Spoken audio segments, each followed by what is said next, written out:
All right, we'll call the workshop back to order, and we have Mrs. Allegretta here for Evolution Lab Citrus 360. Good morning again, school board members. As you recall, back in February, I did share with you that the schools at the secondary level would be piloting a web-based program called Evolution Lab Suite 360. I'm here this morning, as requested, to provide you with an update on this pilot program. In talking with the principals at each one of the secondary levels, there is a consensus that the schools, unfortunately, have not found this program to be the value that they thought it would be, and that most likely they will not utilize this program at the next school year. They don't feel that the material best supports their students. They don't like the personal part of the program, knowing that it is web-based. It doesn't provide for those human interactions that they desire. They feel it wouldn't support the relationships that they try to build with students due to that lack of interaction.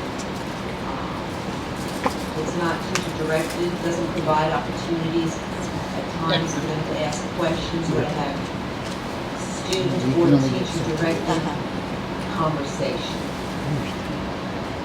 So for those reasons, And they actually tried the program with some of the students. yes, they have schools at different schools have done it different ways. But they don't see the value that they thought they would when they went to those several sharings of information and even some webinars. Thank them for their honesty. Now, I guess that's what a pilot program is all about. So what do we go, where do we go from here? Well, they'll So where do we go from here? whether they finish it out for the next 5 weeks, that would be up to them. But I don't think we're going to see much of it just from my conversation. They're focusing more on testing, focusing more on academics, just the end of the year things. So we will not be purchasing it for next year. And we got this on a grant from FAFSA, paid for that. We accepted that donation. They wanted us to buy it as well, so it wasn't something our schools used. Did we use it at all? Which schools did we end up? Inverness Middle School, Citrus High School, 7 schools. Canton Middle School, And this was the character. Well, that was one component of it, character education also. Yeah, there were other components of it as well. I think that's again what I've always valued about this district is that we at least do the pilot rather than just pervasively saying we're going to adopt it. And I know that a lot of you have gone through periods of times where that was a case, where some of the district just adopted stuff that was before this leadership team has been in place and recognized that doesn't serve the district well. So let's pilot it. If it works, then we can expand it. If it doesn't, we can just work I it. don't think they were well pleased with the content. Excellent. Thank you very much. And there, if you did have, David is prepared if you had questions about what we do for character education, because I know that had come up, Mr. Donovan, that brought this forward. So he can answer those questions if you'd like to have that information now too, or we can bring that back at a later date. But we do teach character ed at elementary, middle, and high. That's part of the curriculum. We always get questions about that. Also, Kit Hombon is here. She oversees the counselors, so she has, not that Mr. Rowland wouldn't, but he's more familiar with the secondary level. So she's here as well in case you have those. And I appreciate Miss Allegretta, and actually through Miss Kitt, Rick Roach, for those of you who may remember, was a school board member in Orange County that was very close with Pat Deutschman. And he had retired, and now he's with Nova University. And he had reached out to our district because they have a free program. Part of it is character development, and the Miss Kitt and Miss Allegretta are just reviewing that to see if there's any value to it. And again, if it's something that works for us, that's great. And if it doesn't, we evaluate. All right, good morning. Just to reiterate some of the things Ms. Humble said, at our principal meetings, we had discussion about the Suite 360, and many parts of the program didn't function as first described by the salespeople. And so principals didn't find value in it. I know one part of it was the character education. We've been mandated by the state to do character education, particularly K through 8 for probably 5 years. And then the beginning of this school year, the legislators passed more legislation that said at the high school level they had some specific content that had to be covered in the character education plan for each school. And what they included were leadership skills, interpersonal skills, research skills, organization skills, resume writing, interview skills, ethics, law, stress management, resilience, and motivation. These were some of the new things that they included or required for high school. So what we did is we formed a committee at the high school with administrators and deans, and we took these components and they got with their TV production person, and from all the high schools got together and created units for each of these topics. And right now how they address them is they have a monthly schedule where they will show a video or some type of presentation on that module, and then the homeroom teacher has some guiding questions that they use to talk about during those classes. So that was a new way to address that at high school. It's been fairly successful from the feedback that I've received. Middle schools have done something similar to that over the years, but this was an expansion for high schools this past year. It's done during their homeroom classes, and they're using the video production to stimulate the conversation or give some background information, and then the teacher has a couple of guiding questions to facilitate discussion about those topics. About 15 to 20 minutes in most schools. I was at a high school and I would have complimented it. I saw it and I didn't know what it was, but I said, that's a good thing on the morning show. And since it was a mandate late in the session last year, you know, just like it often happens, we scrambled and put our team together, and we felt like we put together a pretty good product. And we had a lot of creative minds with the TV production, with the assistant principals who had more of the informational background, and so we're pretty pleased with that. We'll probably get together again this summer with the assistant principals and talk about, do we need to tweak, you know, some of those presentations, do we need to update it, and go from there. Well, now they're going to add financial literacy, for example, as a mandate. And here's my problem. This is all good stuff. You know, I don't think any of us would disagree that that's great learning. But of course, they're not reducing any other requirements for us to add these new mandates to the classroom time. And so we're trying to find, you know, just like the recess, you know, situation, okay? You're going to add 20 minutes a day to recess, but you're not going to take anything off our plate. We did these things in the past pervasively. Our teachers did. A lot of us grew up with them because we had the latitude in the classroom. Now that the legislators are deciding how our classrooms are being taught, teachers did this as just part of good instruction. They taught many of these skills at that, but we didn't have the requirements now for graduation and the mandates and the times and, you know, down to the minutes that we must do this. So I'm grateful of Mr. Roll and the team you put together, and I know you're going to have to update it again with financial literacy being added and anything else that this time of the year that they decide they want to throw at us. I just don't believe they should be doing this at the state level. You know, they blame the federal government for doing it, but the state level's continuing this rant.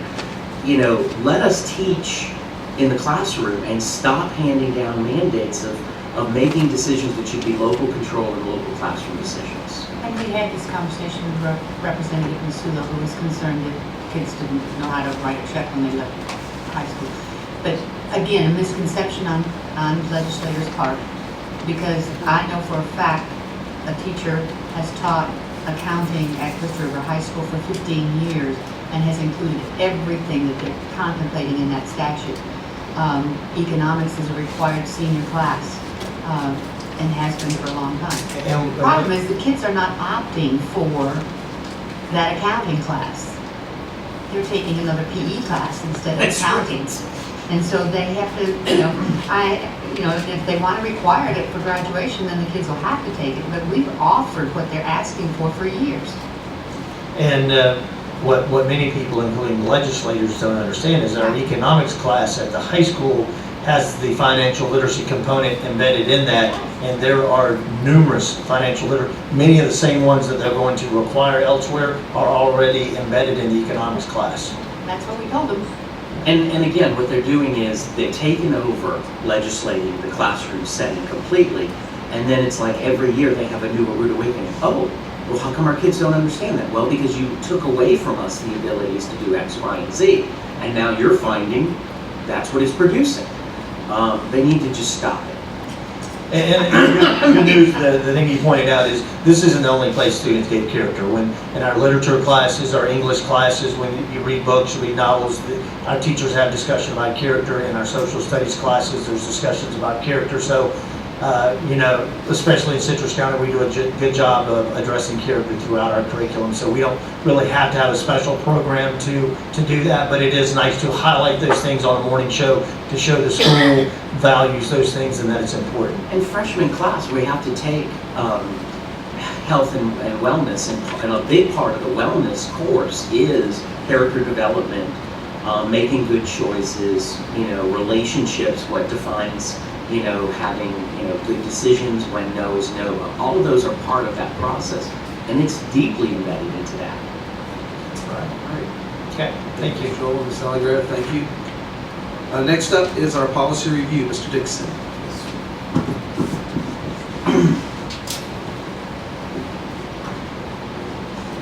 Good morning, everyone. We have 5 policies today for workshop. First one is a revision to 2.26 School Improvement and Education Accountability. This is a revision to the introductory paragraph, add section 6, add citation 1002.20 Florida statutes, a revision recommended due to requirements of 1002.20 sub 16 Florida statute, and it reformats the policy. 1002.20 is K-12 student and parent rights, and 1001.42 is powers and duties of the district school board. And I will be glad to address any questions if you have them. I find it interesting, and if anybody sees a common theme here, if you look on what we have to add in section 11 in the reporting on section B, it ends with on a per student in the school. This is the common theme in the legislature. It seems like they want everything to be on a per pupil basis. And that's going to be an issue, as we know, with capital. That's going to be an issue with digital classroom. That's going to be a continual concern that we need to. I think this is just part of the beginnings of more of it. So we know we use our money best when we look at it from a whole district perspective. And I'm kind of looking at Mr. Walker because I know he put in systems that, that was what we found. If we looked at it on a per pupil basis at the school level, we could go much farther if we looked at it from a district level question. So I just think we need to be careful. We have to pass it because it's legislative. But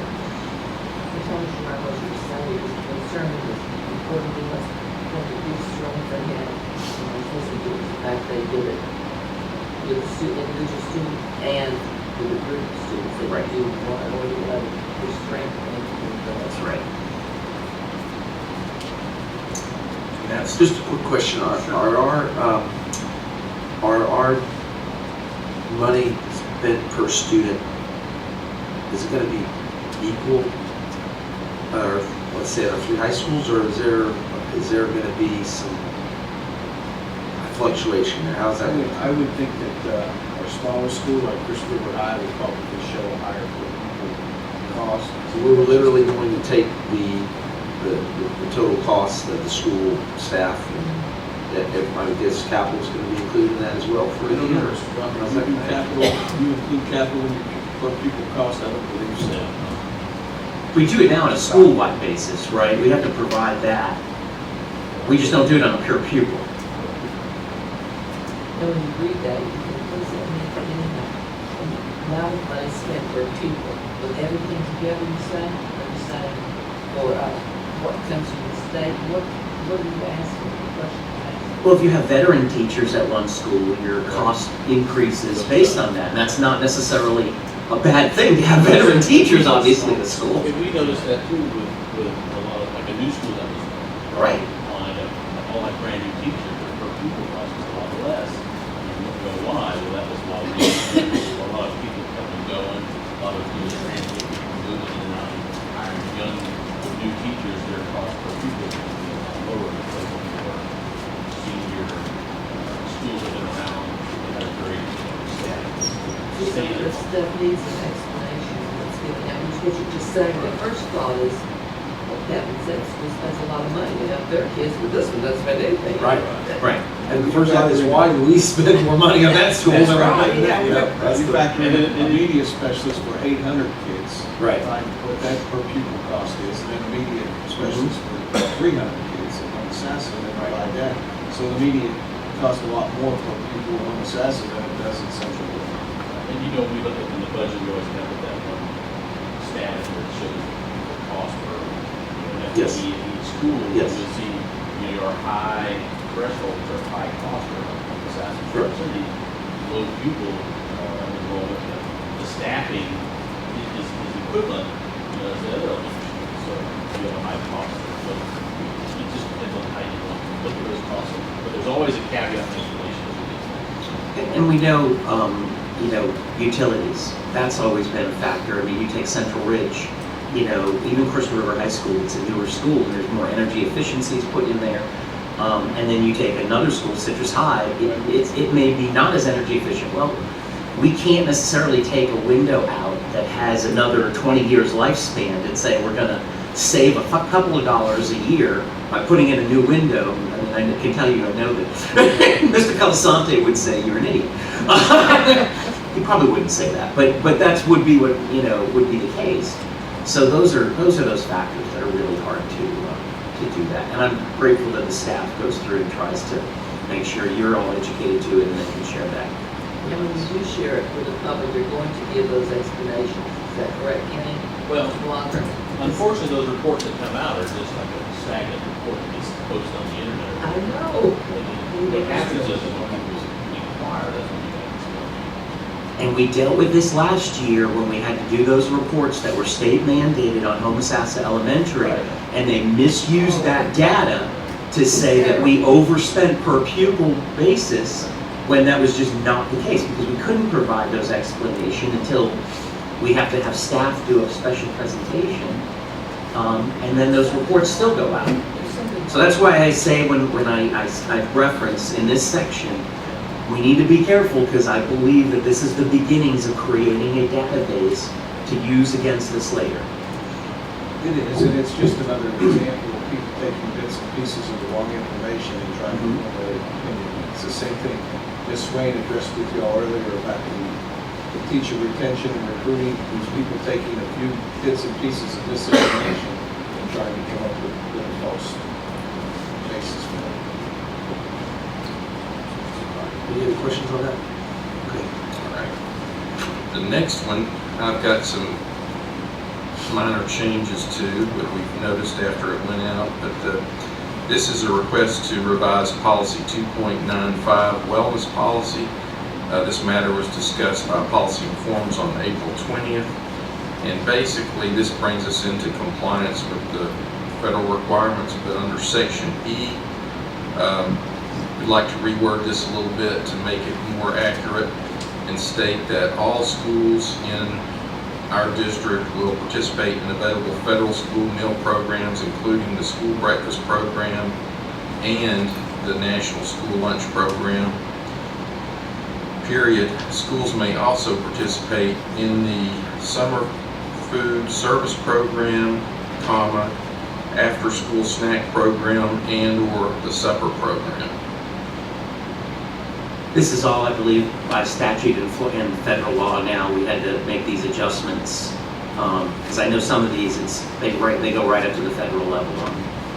And we could be changing this again We next may year. be changing this in the near future again, so this is just to bring us into compliance with the current requirements. And I'm sure Ms. Niblett will answer any questions if you have them. Just like to make those changes going forward if you have no objection. Any questions?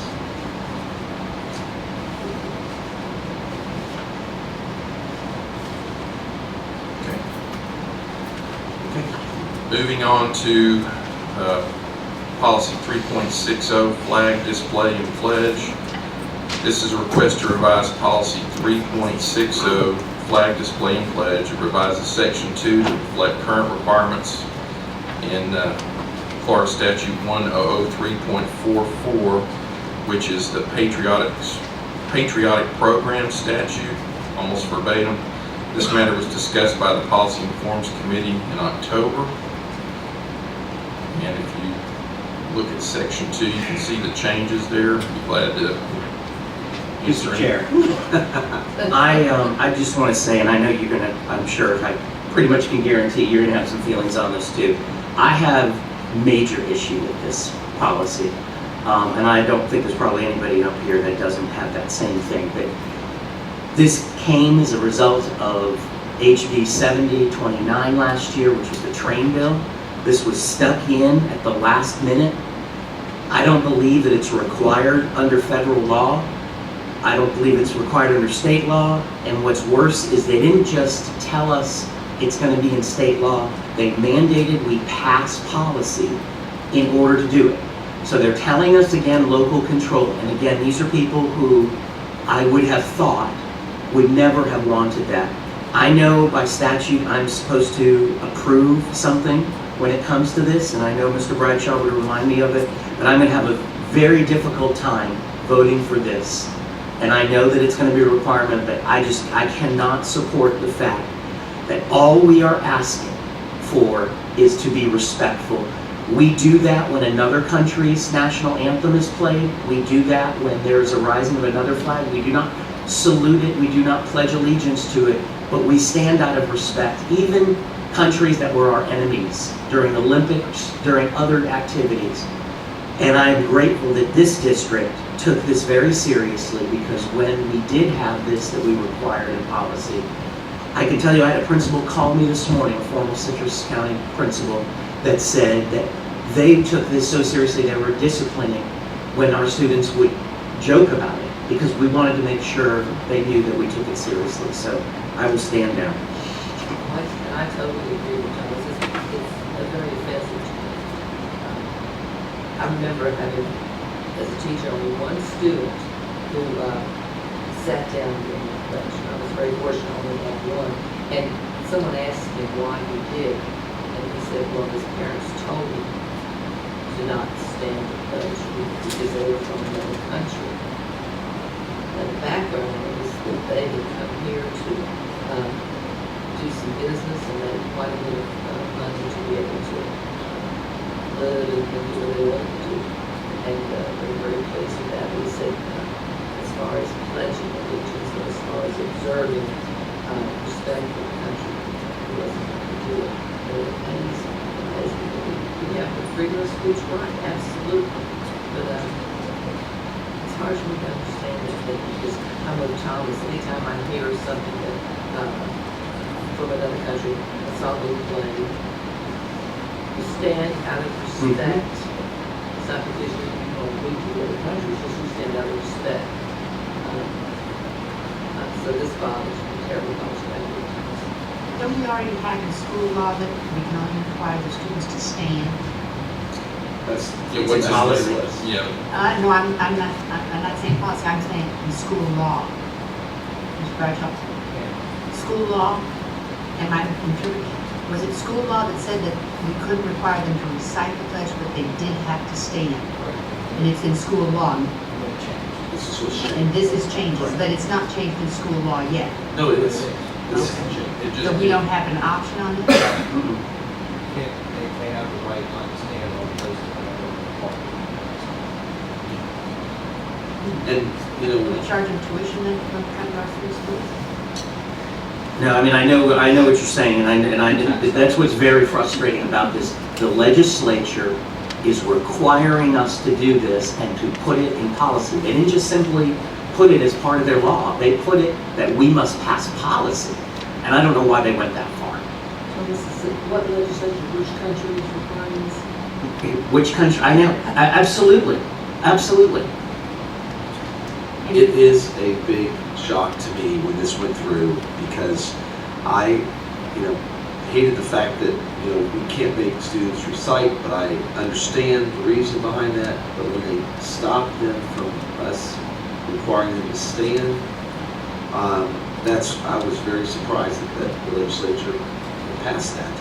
And it is sad, because I think the general public, when they read an article, even today's article, makes it sound like it's our decision, that we're the ones that are passing this, right? That we're the ones that are no longer going to require students to stand, and yet that's not the case at all. This is a state law. Now, Mr. Kennedy brought up a point that he said he would have a hard time voting for this. So, Mr. Bradshaw, what if this board were not to vote to approve this policy change? What is the procedure? How does that take place? I would advise you not to do that.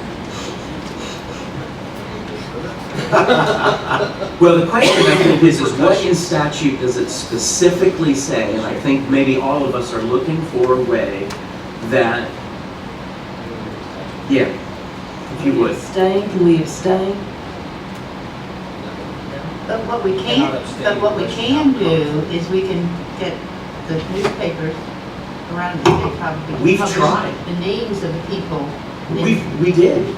And do you know what? Because we're coming up to graduation, and if we got kids sitting down, I guarantee you, we're gonna get calls. I appreciate your position, and I agree with it. Yeah. Unfortunately, what the policy does is tells my staff how to treat the students that do. So what you're telling, if we don't have a policy, it kind of leaves our staff out there as to, so what do they do? When a student doesn't stand, is our staff then to take action, disciplinary action against that student, against state statute? Oh, no, So yeah. I think we I would agree, I appreciate your position, but unfortunately, Shift the blame over to Tallahassee. it places staff in an awkward position when they don't Not have, gonna do that. when there's not a support policy in place. And I would agree with that, Mr. Mullin, but I think there's a way that maybe if we as a board can say that we also don't support the idea that they may sit, although we can't necessarily mandate them to stand, and that may be in a very uncomfortable position. And I know, for those who don't know, Mr. Mullin is a former Army captain. I know he takes this serious to the point where I know he has personal frustration, to say the very least, on this. So, You want me to read that? yes, please. I'll just get to the point. It says, "The Pledge of Allegiance to the flag shall be recited at the beginning of the day in each public elementary, middle, and high school in the state. Each student shall be informed by a written notice published in a student handbook or a similar publication pursuant to section 1006.07, that the student has the right not to participate in reciting the pledge. Upon written request by his or her parent, the student must be excused from reciting the pledge, including standing and placing the right hand over his or her heart." So my It question, does go on to say, though, Mr. Kennedy, when the pledge is given, unexcused students must show full respect to the flag by standing at attention, then removing their headdresses except when the headdress is worn for religious purposes. So unless it's embodied by the parents, it's not. So, Mr. Bradshaw, can they rephrase that maybe to say that the only time a student can be excused is in writing? I mean, it's, the way it's written now, it's, That's in it the says shall provide written notice. I think if requested. Let me a second, because I think we redid that when we put it in the student code of conduct. Well, that was going to be my question. Now, here's the other thing. I know technically the student code of conduct is a policy or it is a part of a rulemaking process, if I'm more legally correct. The question is, if it's in there as notification to the parents, is there a reason we must also include it in 3.6? All right, I'm not sure. Okay, so we have had to give notice in the code of conduct. And I believe it's even in there, this verbiage that a student has a right to do that. Now, while I just had as much problem then, the difference is, I believe that, I thought we were providing that, meeting the requirement of statute by providing that information in writing in the student code, the Code of Student Conduct, which is our formal kind of notice to parents of our rules and requirements. So I'm saying, why in addition to that do we need to also put a passive in policy? And if so, and if we do not, then I have no intentions of wanting to pass the policy with us in there. We put in the code of conduct, the pledge of allegiance to the flag shall be recited at the beginning of the day in each public elementary, middle, and high school in the state. Students must show full respect to the flag by standing at attention and removing any headdress, except such headdress is formed for religious purpose. Students have the right not to participate in reciting the pledge upon written request by his or her parent / legal guardian. A student shall be excused from reciting the pledge including standing in place or writing. Should say- Which meets statute. Yes. So my question is, why do we need to change 3.6? That's just, Sorry. Could they take paragraph 2 out of 3.6, Mr. Bradshaw? Could they take paragraph 2 out of there? You can either take it out or use what is already in the code, which you've already passed. Yeah.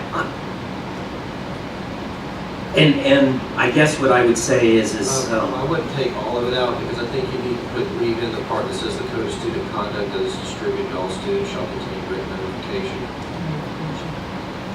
I'm certainly, while I'm not still unhappy with the result of it, I think the language in the Code of Conduct mirrors mostly the legislature's the legislator's mandate, and it certainly allows us to then put that, Maybe you can take the second line out.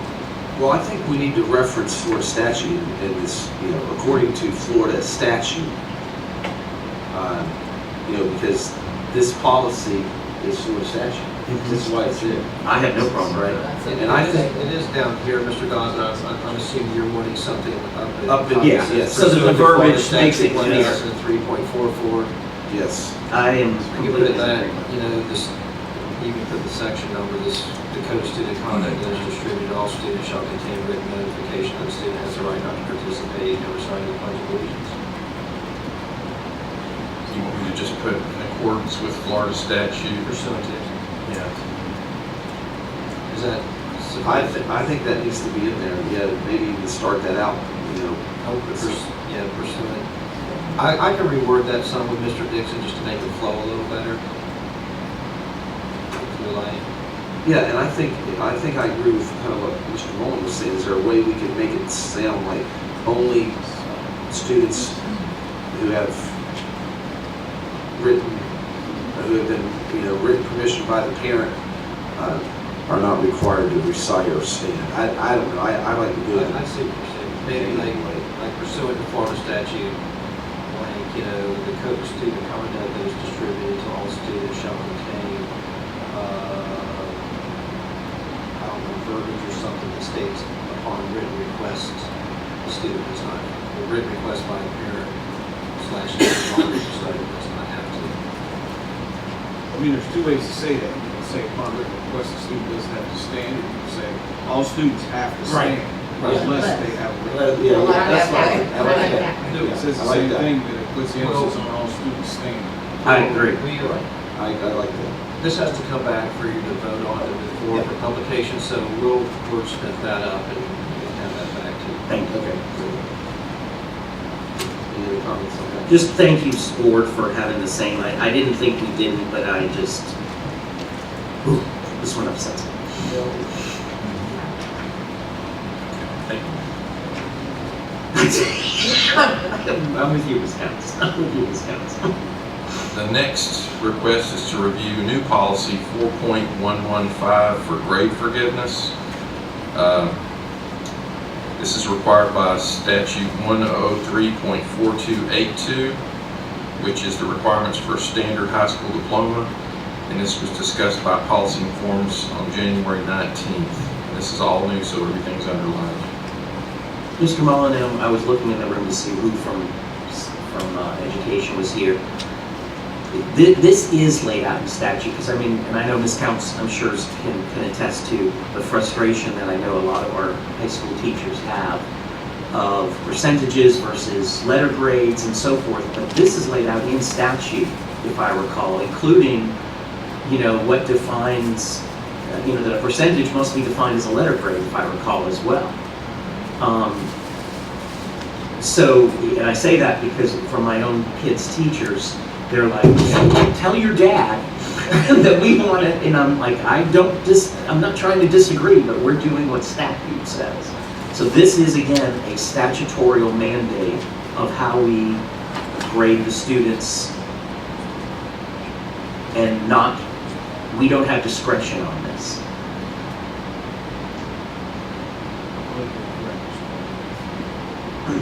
I think we've been doing some of this, the required classes are required, but the elective classes, we've been doing that quite some time to make sure that the kids, if they're 2.0, if they've taken so many electives, then the counselor can look at their transcript, and instead of counting this elective, they'll count this elective, and that adjust their, because they have so many electives now with 30 opportunities to get 24 credits.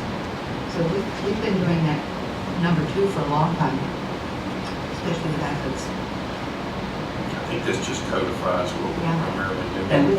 And I agree, and Ms. Counts, and I know she was another coach, long-term coach, there's times when we did that, it was for the students' benefit, because we knew if we could get them involved and kept them in sports, we kept them coming to school. And that was sometimes our only motivator. It's the CERMI issue all over again, so. But this is statutorial, this language is coming from. Right, it came from EMCS, and it is EMCS. required in the policy. Much of the people that That's what I figured, yeah. And I think that's why I knew it was in statute, because it was a conversation we had at that time. Okay, and number 5, the last one, under review is a revision to policy 6.22, teaching out of field. This adds section 3 based on a revision to Florida statute on teacher teaching out of field 1012.42. And this was discussed by Policy and Forms in October. So we're just adding section 3. The requirement to report out-of-field teachers on the district website within 30 days before the beginning of each semester. We've always had to publish, is that correct, Mr. Mullen? Because I know like in newsletters and stuff, we had to send notification home. This is just mandating, I guess, specifically where The website. the website. We send it. Oh, I'm either- sorry. That's It's like- okay. We send it either newsletter, school newsletter, or parent newsletter. This is just one more requirement. We started doing it this year.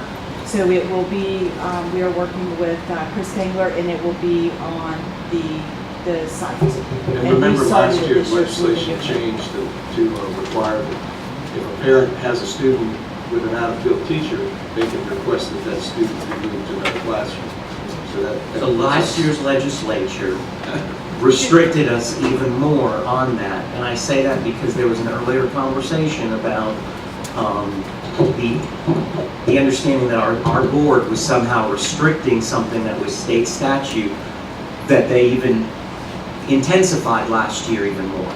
And that's another fact of Ms. Swain's presentation at the board meeting about out-of-field teachers. That puts the school in a bind as well. Then, when you have somebody out-of-field, if the parents don't want their child in that out-of-field class, then that in-field teacher is going to have more students than that out-of-field teacher. So we can't afford to run a classroom with 5 kids in it because nobody wants to be in that. And that hasn't happened, but it potentially can happen. The legislature also did with high HE teachers, highly effective teachers, I thought, where you could request. Was that not, did that end up making it in the final legislation that you could request that your child be a high? There was something on that if they were not an E or an HE, that they, okay, that may not. There's a requirement for students that score at a certain level. That's what it is, it's that they could, those students could request, they have to be with an E or an HE. Or that a teacher, that if a student is retained, they cannot have a needs improvement teacher 2 years in a row. I mean, there's legislature. Okay, that's what I'm as thinking of. Well, There's a too, we lot have of to dots we monitor gotta that. connect when we sit down and start with the kids in class. And what's frustrating about that, but we have, teachers that are great teachers, and I think about like coaching. Sometimes a great coach could be a great coach in tennis, and they may just be as a great coach in another sport, because good coaching can be good coaching, can be good coaching, and the same things with teaching. It is exactly. So it's frustrating. And again, these are state mandates telling us how to locally run our schools. I'm noticing a lot of state mandates that require things to go on the website, reports and things. That's where everybody gets their information. I'm noticing a lot of frustration at the board this morning. That concludes our workshop season. We'll be back for advertising. It hasn't come back. Talking about the service animals, service Yes. animals. The pony law.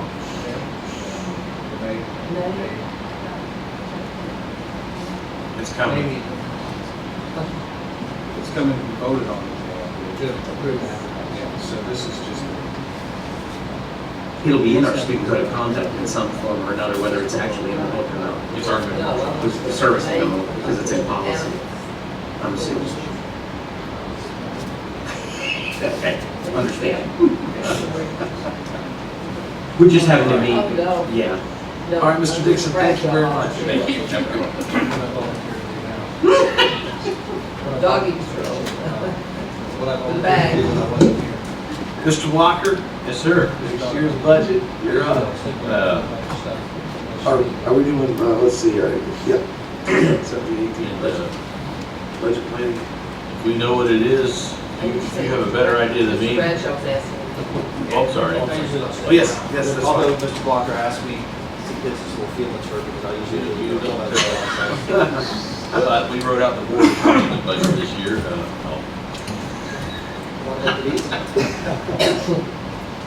Well, I come before you to present information, what we anticipate the run's looking like.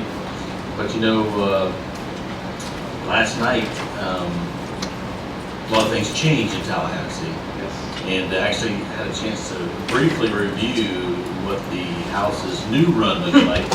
And if you think the original one was ugly, the new one's even uglier. So we hope at some point in time they come to the census and come to resolution and fund education appropriately. But I can't tell you that's going to happen or not. When we did the run this year, or for this meeting, we ran it off the House FEFP run. And the House FEFP run was not good in the original state.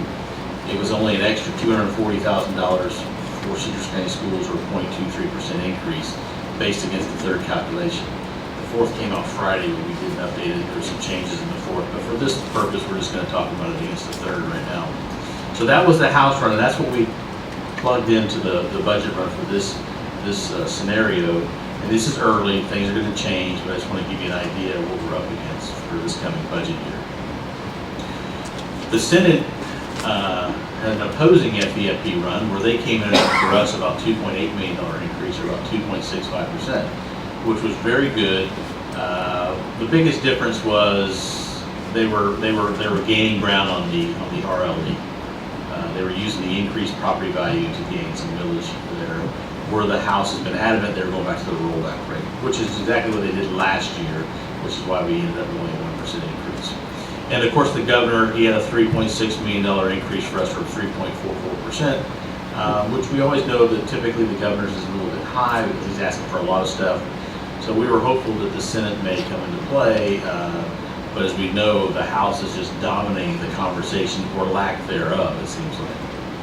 So last night, we got this new FEFP continuation budget proposal from the House and Senate New come word, together. by the way, in state government. No one really knew what it was, although, and there's been a lot of unique conversation going on in reference to the Senate and maybe some leaders in Washington. I don't know what those are all about, but but this one came out. I looked at it real briefly this morning and kind of updated the slide. The new FEFP funding from the House and the continuation budget reduces our funding from the fourth calc by $92,000 for a reduction of 0.09%. So we're actually coming in with less money we started last year. It's beyond me what's going on up there and the games that are being played to come about as a resolution. Typically, you know, this has got to be done and published by May 2nd, which is a week from today, for the May 5th vote. Yesterday I was told that anticipate potentially an extension of a week. Then later on the day I was told, hold off, we think we're going to get it done. And then I got this continuation budget. So I don't know where they're at. I don't know if they even know where they're at. And Mr. Chair, I'm wondering if we might talk to the superintendent, because of course we can't direct staff to do, but to have this shared with both our local senator and our local representative, this presentation, because they need to understand how this will impact Citrus County. They need to see these figures, and I think if they come. I think that would be good. And you guys feel the same way? Okay. So I don't know, I can't tell you. No, there's something in the House, and I don't know if because you've been looking at the big numbers, Right. and I did get some, look at some of the pieces that are important to me that I at least know to look at. And one of them is, we have something called the digital classroom allocation. And it's in here, this is the original House run Senate. So the House run originally had a $500,000 base per district pupil allocation. That's important to small districts like ours, because the Senate's was approximately $250,000, and then the rest per pupil. So obviously, if you're Brevard County, you're going to get a lot of money. Brevard County also has higher taxable value, so they're going to get more money anyway. And Citrus County isn't in that position. Well, in the middle of the night, this newest run has the House bumped back down to $250,000. So that is a real issue for us. Now, I've talked to our legislators to make them aware of it. This train is moving, and it's very unclear. I really think there's a high chance that they aren't going to get this budget done in time. Well, you know, originally when the session started, we were already told to prepare for a special session to come back in June. We were already told that from the beginning. But as things progressed, you kind of said, well, hopefully it's going to be good. They're going to come to the census and sit down and talk. And then we were told yesterday, expect a week extension. They were told, no, don't expect it. And then late last night, we get this new House continuation budget, which no one even knew where that came from. At the end of the day, it is the Speaker who is kind of running the show. And we're kind of all sitting back and having to wait until they decide what they're going to do. It's putting us behind the 8 ball because we, for planning purposes, we don't know where we're at, how it's going to shake out. So we're just kind of making the best of what we have to start looking at different scenarios for the budget.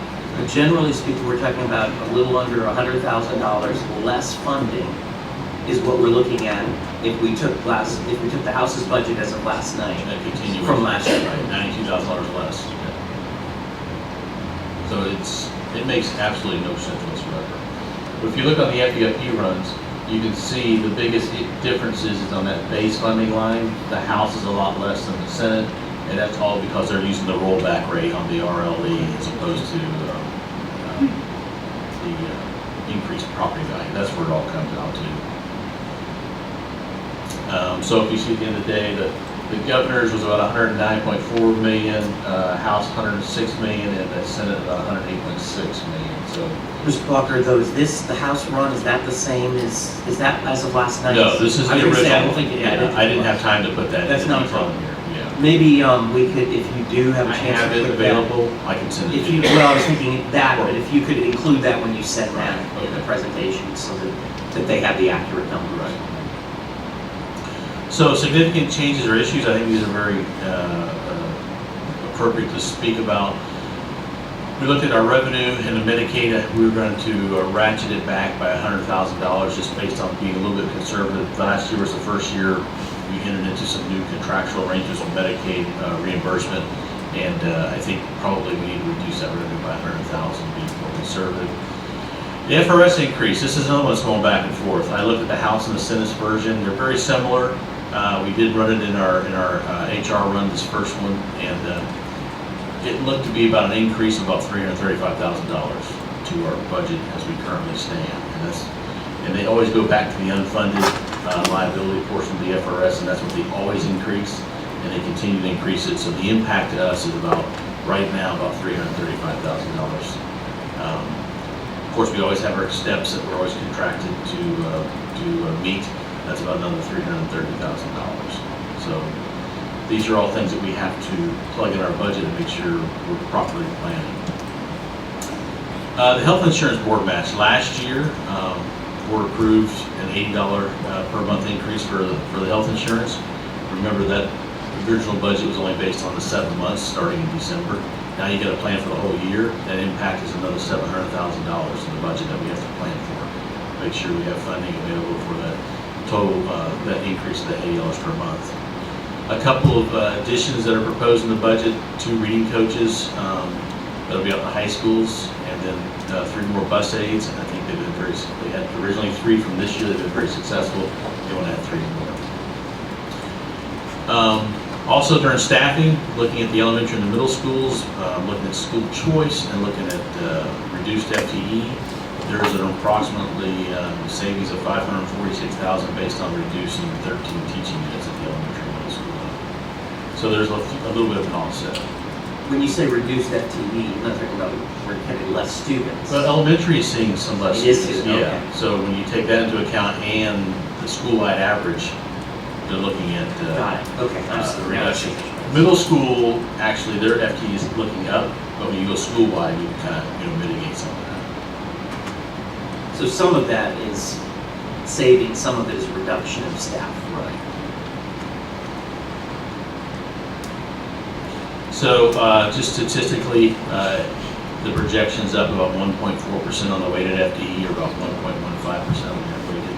So roughly flat. I mean, we're not really growing in leaps and bounds, but at least it's better to be on the positive side than the negative side. So at least we're having a small incremental growth there. And this is just. Can you just go back one more time? So the weighted FTE is still going to be 1.4% increase. Correct. Projection.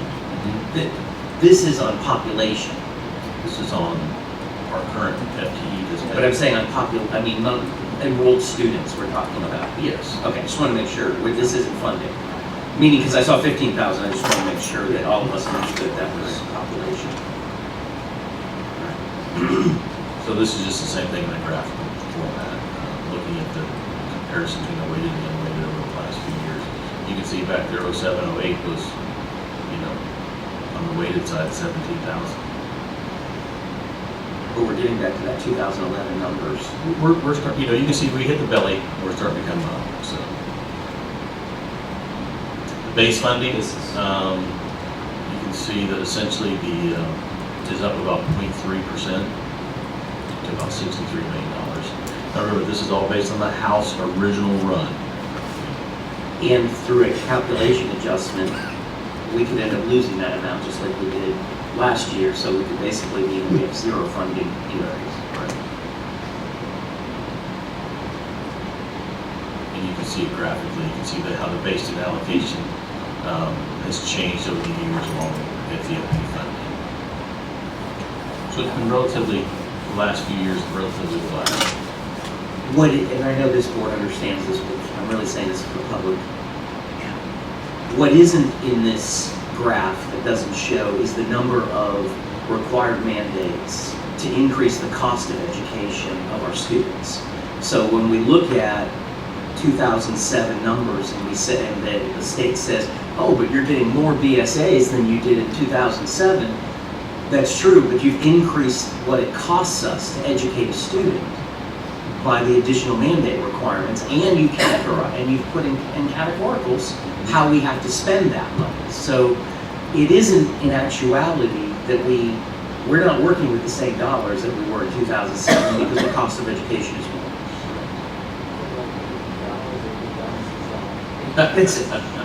Well, you look at the sandwiches. Sandwiches gotten smaller, even though, You go to the store, it used to be 16 ounces, now it's 13.8. Exactly. And the price increase. So we're looking at taxable value to the millages levied. You can see, once again, just like our FTE, we hit the belly and the taxable value is starting to go up a little bit. You know, you can look at 3%, you know, incremental increases probably for the next couple of years. You can see our taxable, how much it's generating for the RLE, the discretionary, and the capital. It's an extra $25,000. It won't affect us, we're exempt from that. As far as the new thing proposed, the proposed increase in the tax exemption, the homestead, we're exempt from that. Just like we're exempt from the second 25. We only hit here with the first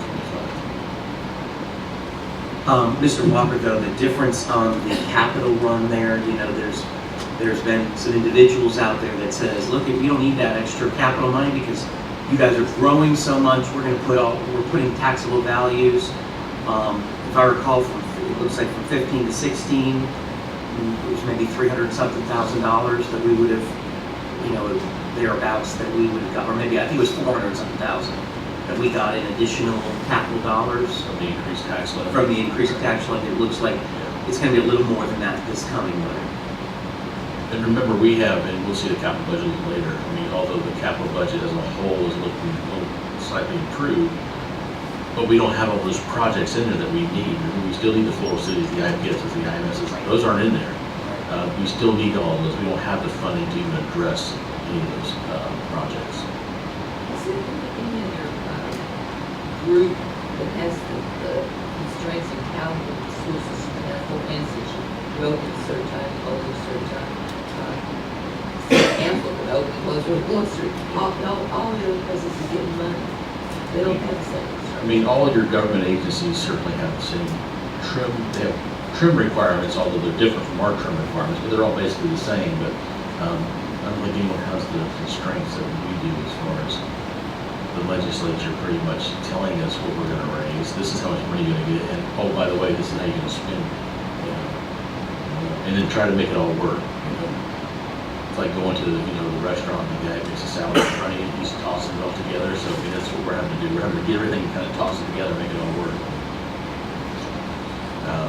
So once again, just another depiction of what we've captured to date on the taxes collected. So about 43 million in the RLE discretionary number, 11.7 million on the capital. And we're about 90% to our budget. Hopefully we'll get up to that over 100%. I'd like to see that over 100%. Remember, we budgeted 96% of what's out there. Fund balance, slight tick up, and then for the proposed for next year, we're going down a little bit, and I'll show you a little bit of how that looks based on the house run and how we plug it into the budget. So each year, we've kind of started creating a small surplus to add to the fund balance and build those reserves back up. And then for next year, on the proposed, we're a little bit slight right now.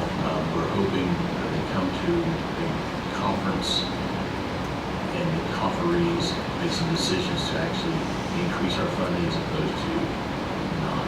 So if you look at the summary of the operations, under the blue shading is what we look at this year. The projection is pretty close to what I had told y'all back in February, about $1 million surplus. And then if you look at the proposed right now, that's what's sitting in the, from the house run, the original house run, the $240,000 increase. Right now, we're about in the red by about $1 million. Mr. Walker, does the surplus take into consideration negotiations? Yeah. So is that where we're coming down to some of our negotiations pot of money? I'm talking about for step negotiations.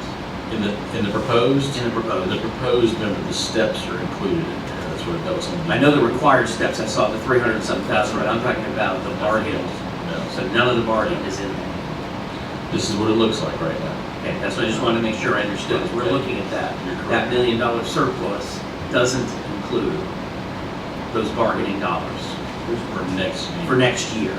This year, bargaining's already taken place. No, that's what I'm saying, for this coming year, as we're starting to year. prepare that budget. Right. That's what we're looking at is part of the monies that we The will whole package. package, that's right. or any other mistakes, overruns, Right. additional needs, anything else we come up with. Now, in there, of course, we still have the reserve for the health insurance. We're maintaining that position in there, based on the conversation we had last time. So that's still there. All told, right now, you're still at about a 4% undesignated fund balance. Remember, board policy is 3.5%. So we're still above that. At the end of the day, we're hoping we get more in the FEFP, so that'll help offset that loss and hopefully get it back in the positive. But our bond rating hasn't improved. I mean, we still have a decent bond rating, Right. but it hasn't improved back to where it was once our reserves went down. That's correct. So Every if year we we have a have to rating. get ourselves into a bonding situation, we still don't have the rating that we would like. God forbid we have to bond something. We're still rated, I think it's A or A minus, I believe S&P and Fitch. But we're not an A plus. No. And we need to get our reserves up in order to do That's that. certainly one of the factors they look at. They look at how you've been using it and how you've been, accomplishing, coming out of the hole. In the last 2 years, we've turned a surplus. That's good. We're starting to add back to the fund balance to get the reserves back up. If nothing changed this year, the proposed for 18, we would be seeking into some of that surplus or that fund balance unless we made some other changes. And this $1 million that we're going to take out of the fund balance, or almost 1.1 million, Right. does not even factor in our negotiations with teachers. No, that's what So, it was. right, so, Or anything for health insurance. well, I thought that, well, I guess we don't know our health insurance Yeah. costs. We won't know. The ASO and the. You're talking about claims This now. include part that we've already added. That's correct. Yeah, that includes that $700,000 impact, Right. but we don't know if we have to add additional board match to the health insurance. That's not included here at all. That would be after January. That's correct. Starting in December.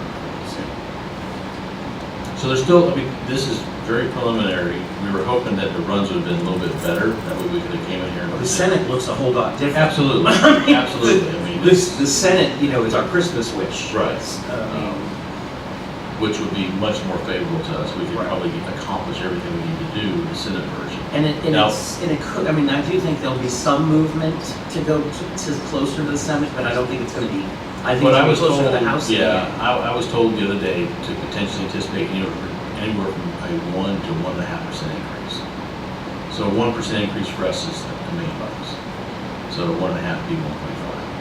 That's what I was kind of told, kind of ratchet your thinking to that parameter of 1.5%. That's not a lot to work with. It's not a lot to work with. It gives I know us it's much better than more. some Yes. years, but again, what concerns me is in those years, we had and we've gone through that. We use our reserves to accomplish a lot of things. The trouble is, we don't have those reserves there, and we have capital projects, are sitting out there. We keep pushing them off, but there's gonna be only so long we can continue to do that. Those schools that have been financially in trouble and fallen into the very hole we're talking about right now, start using the funds that they have in reserve. Do away with them, now they don't have those, so they have to borrow money, and they have to borrow more money. And so it's just keep going down, down, down. We haven't been there yet, but We don't Their intend to go there. we're seeing that, we should know that we can't go there. Well, And I'm maintenance gonna tell you, costs that's will some of the- increase when we don't get to correct things. I mean, Mr. Calasanti is kept things together very well for those number of years, but, at some point, there's gonna be only so much you can do that you sit there and say you're chasing good money after bad. And sometimes we can be our own worst enemy because we make it always work. And sometimes the legislators say that whatever we give them, they're gonna make it work anyway, so we just won't give them anything, they'll make it work again. And we always do, we always find a way to make it work because we're dedicated and we wanna make sure that students being educated to the fullest extent because that's what we do and we make it work. And I think sometimes they test us, But we've made it work by giving our staff members, our teachers more of a load Oh, to absolutely. do that. That's, as we know, impacts everything down the line. And we have those conversations we had earlier today about that. And that's what is difficult. we have to make it work because we statutorily have to, Mhm. but it comes at a sacrifice. And it does trickle down because the teachers are making it work too in the classroom, no matter what we give them or don't give them. Yep, you're absolutely correct. So this is kind of the down and dirty. I mean, this is what it is. We're continuing to progress. We're hoping something comes out by next week. We're hopeful. I don't know that it's going to happen, but we get those updates every day from Ruth Melton. God bless her. She gives great updates. Some days you kind of keep reading. It's like, oh, holy mackerel, what's going on here? You know, and we have other contacts that are giving us good information to help us along the way. So. Kenny, do you have anything on projects, on the unfunded projects on this? And I didn't expect that you would. No, I do not. I do think one of the things, and I say as a board, I think we have to look at is, we know we have a growing number of projects, and Floral City is just an easy one to mention in this regard. We can't always put it into the 5-year plan, even though we know those are actual issues we have. We need to somehow, I think, capture that so that when the community, and we talk to the community to say, well, yes, we are making it work, but this is the growing list of things that we are not able to do, and we're gonna have to continue to put some things over on those lists, like we do every year. Buses, unfortunately, Miss Marilyn tries very hard to make the most out of every bus, and I'm grateful for those who don't know. We utilize a bus not based on the number of years, but on the level of service it can still give us. So we can keep it in service, and it makes sense to. I believe we do. Not just because it comes to an arbitrary 10 years, and that doesn't. Some buses make it 9 years, some buses make it 13 years, or whatever the case. I just say I think we have to capture what our needs are, but that we don't have funding for, so that we can keep that list out to the community. That's where we're going. I mean, what happens is they say, and we know some of those people that have said it in the past, well, you don't have it on your 5-year plan, so therefore, you clearly don't need it. And we can capture those projects, and as we go through the capital fund, you'll see that everything in there is listed as what we can fund. So you're right, we'll have to come, we have a list, but we need to portray it in this presentation, right? To Presentation. show, these are the projects that we can't afford. Floral Cities, the IPS, and the IMSs. I'm sure the list will go on, but we can't, the Christopher Hyde to complete phase 3. There's a lot of things still going on out there that we didn't get a chance to finish. And some have different priorities than others, we know. Right. And that's going to happen. I mean, all of a sudden, Mr. Calasanti, somebody's going to come to us and say, well, by the way, we thought we could make this work another 3 years. It's not going to happen. That one comes now onto the list, something's going to have to come off the list. So as we look at the capital, we run it out 5 years, start with FY 2018 to 22, and the school taxable value, we're conservatively just putting a 3% increase. I talked to the property appraiser, that's very conservative. He said there may be a 4 or 5 in there, but I'd rather just be a little bit conservative right now as we're planning.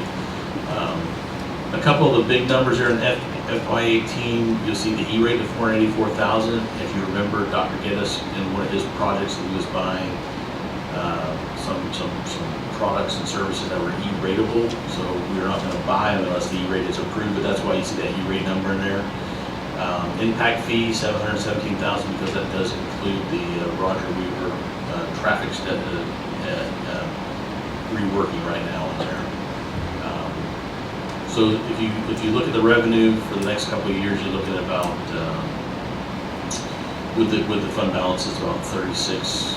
You see it ratcheting down all the way down to 24, 22. When you use that, because I know last year when we were doing our half-penny sales tax pitch, we've had to heavily modify it to get to the figures that you just got to. Right.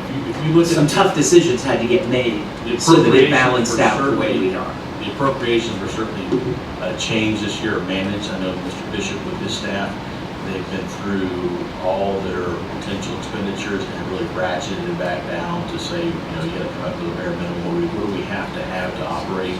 And I know a lot of savings have been encountered this past year, where that fund balance is now 21 million, so that continually changes, fluctuates at the end of the year, and it could potentially even grow more based on the management of those projects and making sure, we didn't spend all the things that we needed to do, based on trying to, contain the funds and make sure we had an appropriate fund balance going out 5 years. Because if you remember correctly, when we threw everything in there before, it was like $435,000. And Right. you couldn't do that. So you had to come back and rework it, remanage it, and reprioritize those projects. But you can kind of see the appropriations over the years from 19.8 million all the way down to 17.6 based on different projects that are out there. And behind this, of course, is all the detail. You have the bond payment that we're now, of course, paying the interest and also the principal going into the sinking fund. And every year we make a payment to the sinking fund. We buy typically a treasury paying a return that's helping offset some of the principal that's due at the end of the 16th year. New land purchases, this is potential we put in there for planning and growth. You see $48,000 for impact fee study. That's what is being planned for next year when they have to go back and revisit the impact fees. But if you look at on the revenue side, you can see in FY19, 98,000 there under impact fees to help pay that expense. So it's not like it's coming out of our regular fees; it's being paid out of impact fees. School buses, Ms. Farmer, like you said, does an excellent job managing the school buses, and we only certainly have a rotation of those fleet purchases, through an exhaustive list that she goes through to make sure we need them, and they put them through each year, typically 10 to 11, somewhere around there. What are they running right now? 120 or Just about 110. 110. Now we're going to we're going to gas, right? We're going to try a new model out this year that potentially could save us in Natural gas or? no. Oh, gas instead of diesel. gasoline, yes. I'm sorry, I just want to make sure I understood. So research has been done. We think power, everything is good, and also maintenance should be a lot easier. Yeah, there's a lot of benefit to exploring the gas option. Diesel, we currently enjoy about 1 mile per gallon benefit going with diesel right now. But Mr. Gaskins has done a lot of research on that. And in 2018, there's going to be a lot more regulations placed on the diesel emissions. And so we're going to put different particulate in the fuel, which is going to choke down the motors, which is another big 1 mile per gallon benefit. The warranty work, right now, when we take our diesel buses for warranty work, down to Tampa, there's a cost for us getting the bus down there. With the gas engine, we can take it here to Minneapolis, Florida, they'll be able to buy all these buses. So in this rotation of bus purchases, we decided to go with gasoline engines. There's research out there that indicates that they have just as long longevity, just as great longevity as a diesel engine, so on and so forth. So we feel like it's a win-win.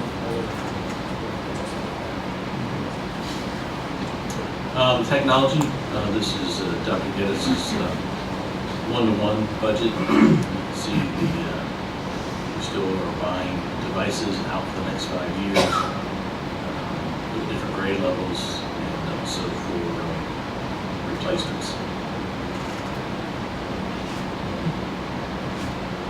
These regular capital budget requests for infrastructure, network, video projectors.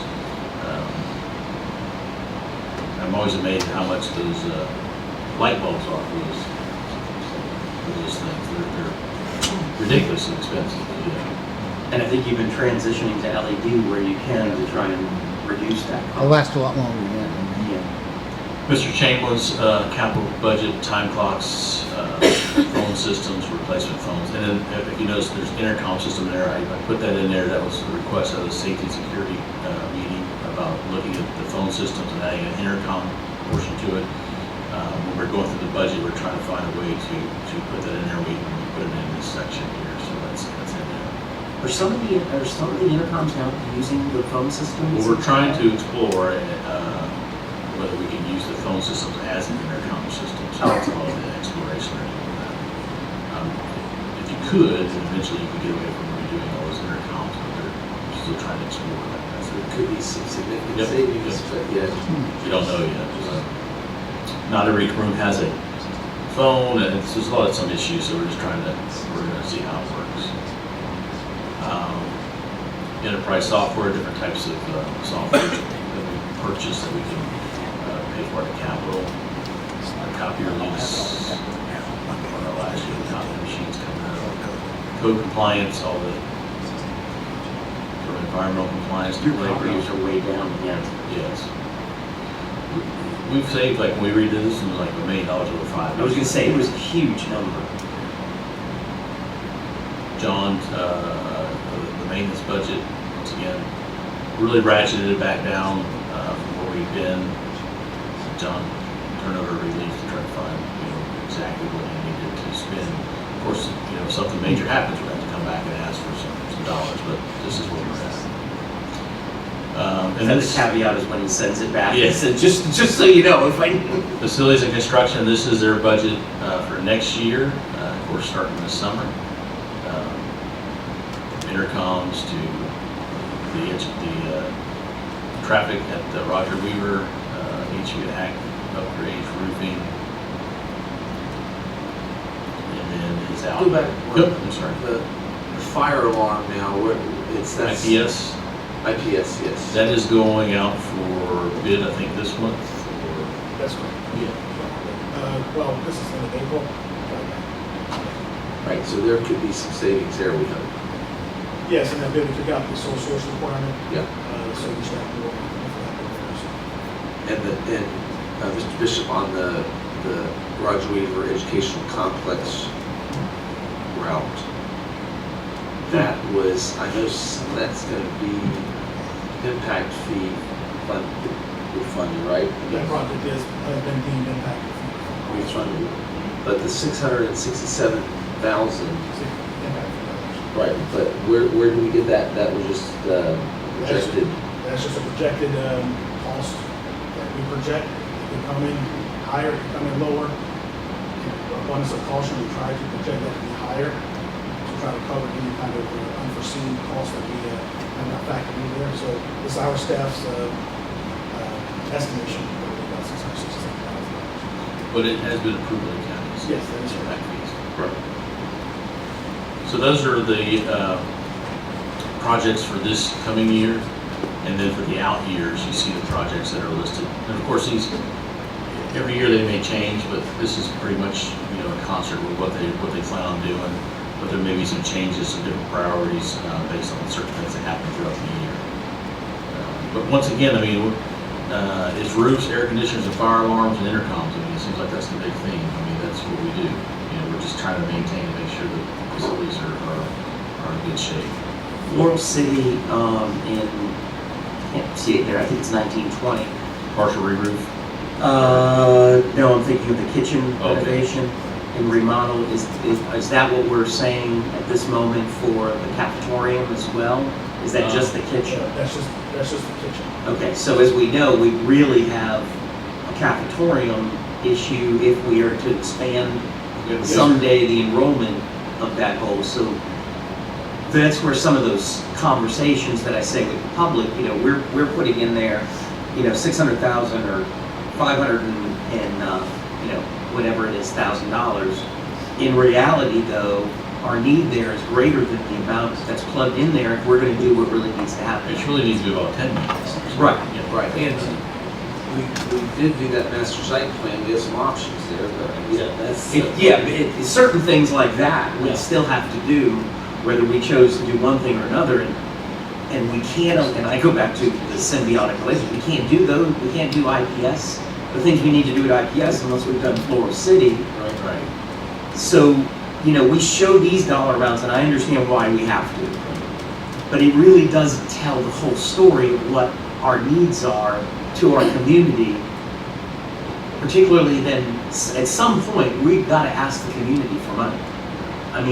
I'm not saying we are doing it now, but the need's going to continue to grow. Floral City's not going to get better. We're going to continue to maintain it. It's not going to get better. IPS is not going to get better for us.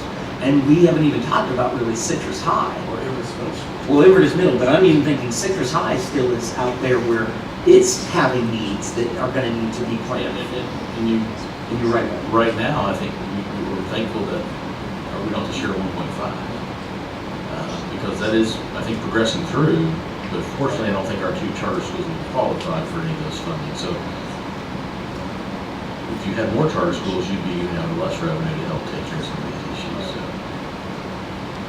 But you're right, we'll do some updates on the slides and kind of go through an unfunded type project list. Yeah, I think we just need to, so that we can, and that will be a question, thing again, when we go through some of these, we can say, well, I think we're going to need to put it over in that category. Okay. You know, listening to David Nathan discuss, just think of explanations for a person really to understand. Because you look at two, then you realize that's to cover 20 schools. Exactly. Well, like I said, sometimes we're on the worst, we make it all work and look better than what it really may be, but we present it in such a way that we're gonna support our mission. So. Okay, so I think the takeaway is we want to add a slide on here about unfunded capital projects, Boards and and then adding another column for that house. What do they call that? I forget what they called it. It was the continuation. Yes, thank you. And then send that to y'all as well as to Senator Simpson and Representative Sulu over there. Okay. All right. So we'll be back in front of you in June to hopefully have some more solid numbers for the tentative budget coming up in July. Okay. Thank you. All right, very good. Well, board, that concludes our workshop meeting. I guess there's no other comments that we need. Any questions? Okay. They mentioned that they took the information we gave them about and sent out the list of information to the people about the county. Look at the event and said those are great selling opportunities. Yes, we are. Okay, go ahead and adjourn our workshop. well done. Well done.